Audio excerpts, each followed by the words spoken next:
സുഹൃത്തെ, ഇതൊരു സന്ദേശമാണ്. സ്നേഹത്തോടെ സ്നേഹിതർക്ക് നൽകാനുള്ള സന്ദേശം. എത്രയെത്ര ഗ്രന്ഥങ്ങളാണ് മാനവരാശിക്ക് അവതരിപ്പിക്കപ്പെട്ടത്, മാനവരാശിയിൽ എഴുതപ്പെട്ടത്. അവതരിപ്പിക്കപ്പെട്ട വേദഗ്രന്ഥങ്ങളിൽ നിന്നും എഴുതപ്പെട്ട ഗ്രന്ഥങ്ങളിൽ നിന്നും എല്ലാം തന്നെ തീർത്തും വ്യത്യസ്തമാണ് പരിശുദ്ധ ഖുർആൻ.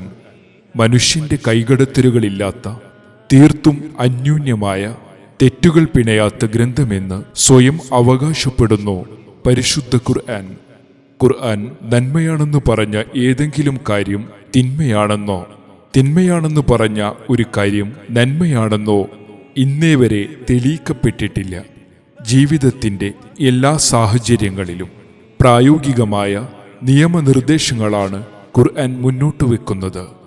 ഈ വേദഗ്രന്ഥത്തെക്കുറിച്ചാണ് പടച്ച തമ്പുരാൻ ചോദിക്കുന്നത്. അവർ ഖുർആനിനെ പറ്റി ചിന്തിക്കുന്നില്ലേ? അത് അല്ലാഹു അല്ലാത്തവരുടെ പക്കൽ നിന്നുള്ളതായിരുന്നുവെങ്കിൽ അവരതിൽ ധാരാളം വൈരുദ്ധ്യങ്ങൾ കണ്ടെത്തുമായിരുന്നു.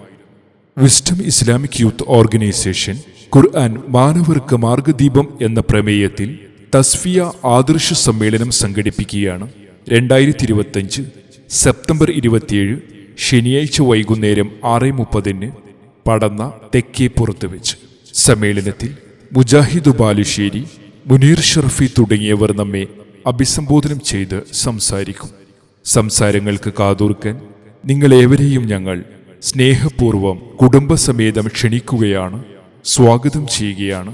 സെപ്റ്റംബർ 27 ശനിയാഴ്ച വൈകുന്നേരം 6:30 പടന്ന തെക്കേപ്പുറം വെച്ച് സംഘടിപ്പിക്കുന്ന തസ്ഫിയ ആദർശ സമ്മേളനത്തിലേക്ക്.